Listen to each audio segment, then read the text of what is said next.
the only thing that, is he going to be like, Full time. well, no, I know, but I mean like, Monday through Fridays or week? No, Monday through Wednesday evening shift, and then morning Saturday and Sunday. Oh, that's an interesting shift. Well, you get Thursday and Friday off, right? So it's like you're flipping. Right, but still, if you're leaving the station at midnight or so Yeah. on Wednesday and coming back at 5 in the morning on Saturday, It's sort of, but it's good on the end, like when you get out Sunday at 1, you don't have to be back Monday till 3, so it's like your Sunday's still. Yeah, but still, it's an early morning and an evening. No, at our age it sucks, but younger guys think it's fine.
How you doing, Paul?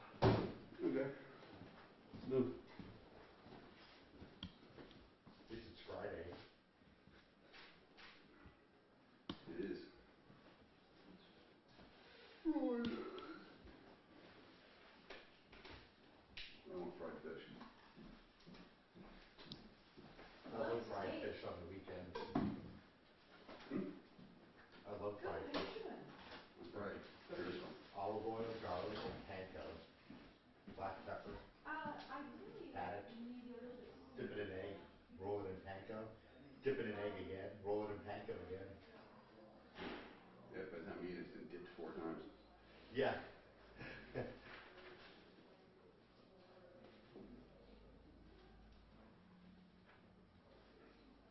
And then I like to put some garlic in the pan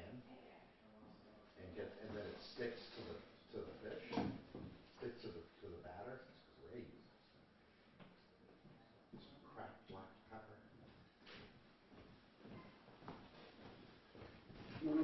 Hey, Paul.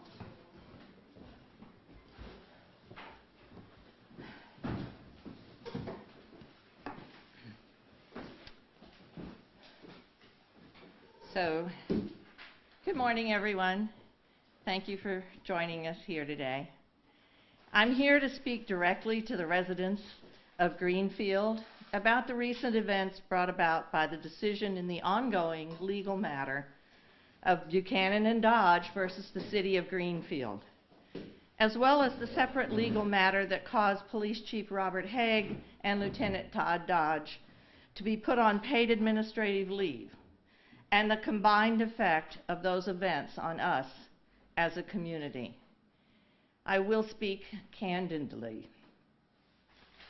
First, I want each and every one in our city, whether I've heard directly from you or not, to know that I understand the concerns you have raised, and I do take them to heart. The city must go to great lengths to see that it takes care of all the people who live and work here. These last 3 weeks have been very disheartening, but also revealing for our community. Make no mistake, I understand the gravity of the jury's decision citing racial animus. There is no place for racism in our city. That is not the first time I've said that, and it will not be the last. So, on a personal note, to those who say that I don't understand that racism is pervasive in our society, I say, you don't know me. You don't know my background, and you do not know what I've done in my life to fight racism. So let's take the time to know one another before we point fingers and accuse. In the last few years that I have come to know Chief Robert Haig and the women and men of the Greenfield Police Department, I know, and I know that most of the citizens of Greenfield know, that they do their jobs daily with professionalism and respect for the people that they encounter. So hearing the words racial animus as the basis of the jury award is not only painful for me, but for the women and men of the Greenfield Police Department and for Chief Haig. We cannot escape it. It is there, right in front of us. While I believe the city's police department under Chief Haig has made great progress in the last several years in its understanding of what it means to both achieve and practice racial justice for all of the people in our city, we clearly have more work to do. We cannot and we will not go backward. We can only move forward. So while I can't direct the course of the legal process, I can determine how best to ensure that the culture of the police department is not racially biased and help strengthen the department's resolve to foster racial justice and equity internally and externally. To that end, I am announcing today that I will officially seek an independent audit of the Greenfield Police Department. I do so with the full agreement of Acting Chief William Gordon and Chief Robert Haig. With racial bias, discrimination, and gender equity as the primary rationale, the audit will cover organizational structure and governance, operating policies and procedures, department culture, hiring and promotional practices, professional standards and accountability, budgeting, and planning. Our search will be done as a competitive bid process as required under Massachusetts general laws governing procurement. I invite the City Council to join me in making this a priority for our city. Now, let me turn to the more legal aspects of this case, and I have learned more than I ever thought I would ever know about the law. For me, it's new every day. Municipal law is a different animal. And when you're in this position I'm in, you know, I don't have the luxury of not listening to lawyers. The events leading to the case, Buchanan versus Dodge of Greenfield, occurred under the previous administration of Mayor William Martin. But regardless of when it occurred, as mayor, it is now my personal and professional responsibility to handle the outcome of the decision. I must do so carefully, so as not to create any further liability for the city and its residents. So some of the details of the legal matter must remain confidential at this time. That said, I accept the decision of the jury as it stands now. I have no animosity toward retired Officer Buchanan. He felt he was discriminated against, and he had every right to his day in court. I wish him well in his retirement. Keep in mind, in a criminal case, a jury returns a verdict of either guilty or not guilty. This is not a criminal case. It is a civil case. In civil cases, the jury finds for the plaintiff or the defendant and recommends damages, usually a monetary reward. While I know it's hard for people to understand, returning a decision in this case is but one step in the legal process that this case will follow. At this point, the decision has not received a judgment from Judge Mason. Attorney Leonard Keston is the attorney retained by the city's liability insurer, a firm with the acronym MIA, M-I-I-A, Massachusetts Interlocal Insurance Association, on behalf of the city. Legal fees and any judgment award will be paid by the insurance company. In every legal case, there is a right of appeal or to request a new trial if events that occurred in the trial warrant another trial. The attorney and the insurance company believe that the city and Chief Robert Haig did not receive a fair trial. The decision on how to proceed on their belief will be made by them, not the city. However, I do believe that the fundamental bedrock of justice in this country is that everyone receives a fair trial. Something I would also like to clarify about this case is that Patrick Buchanan and Lieutenant Dodge were tied together as co-plaintiffs. The jury heard their cases together, and both men had legal representation by separate attorneys. As a plaintiff in the case, Lieutenant Dodge was also seeking a monetary award from the jury. When the jury returned their decision in Lieutenant Dodge's case, they found in favor of the city of Greenfield. In other words, they did not believe his claim that the city had retaliated against him in violation of the Massachusetts whistleblower law. So they did not believe that his claim that the city had retaliated against him in violation of the Massachusetts whistleblower law. As of yesterday, Lieutenant Todd Dodge is no longer on paid leave of absence and is back on the job as a member of the Greenfield Police Force. With the potential layoff of up to 8 officers, Acting Chief William Gordon and I thought it was wise to put the lieutenant back on the job. The investigation into the allegations that were brought forth does continue, however.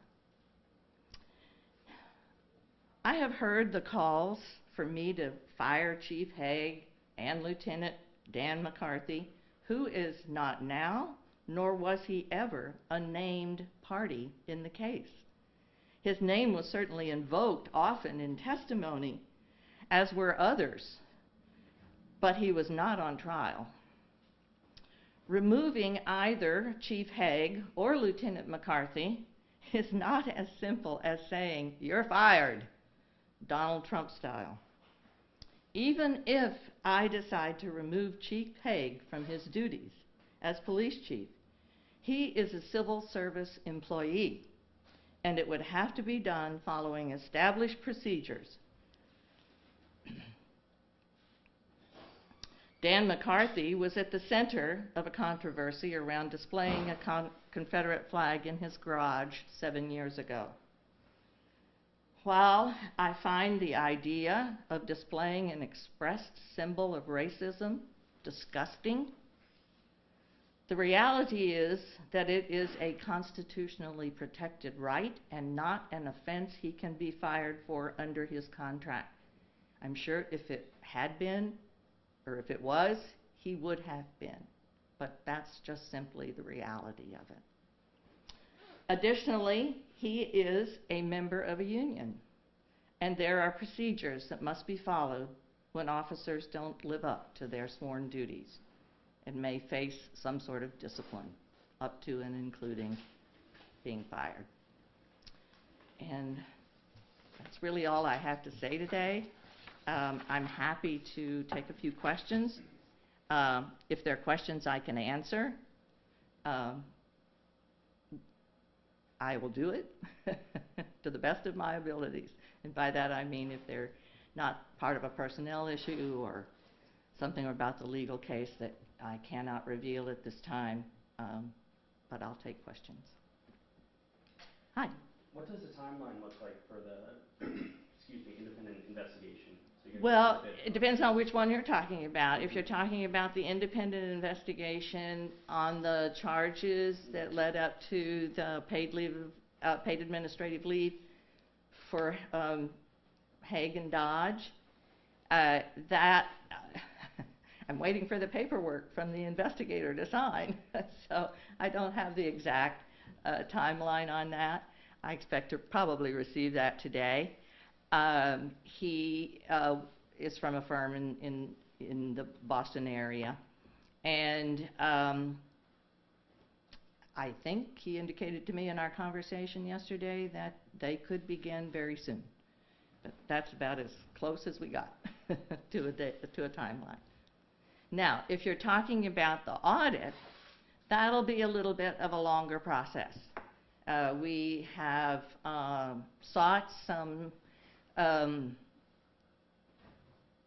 advice on the RFP. There are many communities, one here in Massachusetts, there may be more.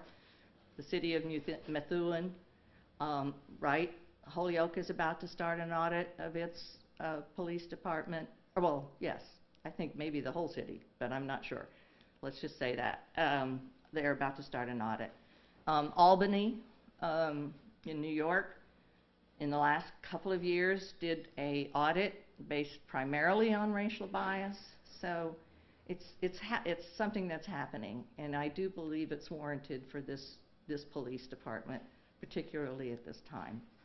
So the RFP process is roughly 60 days, and I'm looking at a sample RFP right now that I'd like to probably work from. Talk me through the process that went into the decision-making process of putting Lieutenant Dodge on leave. Let me, it's warm in here. And I know I'm not supposed to put it over that little sensitive thing there. Thank you. Okay, say that again, please. Yeah, talk me through the process that went into the decision to put Lieutenant Dodge on leave in the first place. And Chief Robert Haig. To some extent, they could be seen as separate decisions. Well, they weren't separate decisions. The allegations that led to that involved both Chief Haig and Todd Dodge. So the process was simply to understand, I mean, it goes hand in hand with investigating those allegations. So we felt it best at the time to put them both on leave. And when I say we, I did so in consultation with Chief Haig, I'm sorry. Well, actually, he was involved. And Leonard Keston, the attorney, and William Gordon, his deputy at the time. So that's really all I can say about the process. We did it, and here we are today. And I think I explained why Todd Dodge was brought back off of paid administrative leave, and I'm still discussing Chief Haig's status with the lawyers. I have a lot of lawyers. To be clear, the budget cuts completely unrelated to this investigation. The investigation, for sure. Yeah. I mean, those are, I don't even know if I want to call them parallel tracks. They just happen to be happening contemporaneously. Yeah. The timing of it, if that's what you're asking, was when I put them on paid leave of absence was May 6th. The city council didn't vote their budget cuts until whatever last week, 17th. maybe, 17th or 18th. Yeah. Any other questions? Well, then, thank you very much. I appreciate it, being able to say this today, and I look forward to probably talking to all of you again, or seeing all of you again at some point in the very near future. Thanks. Thank you.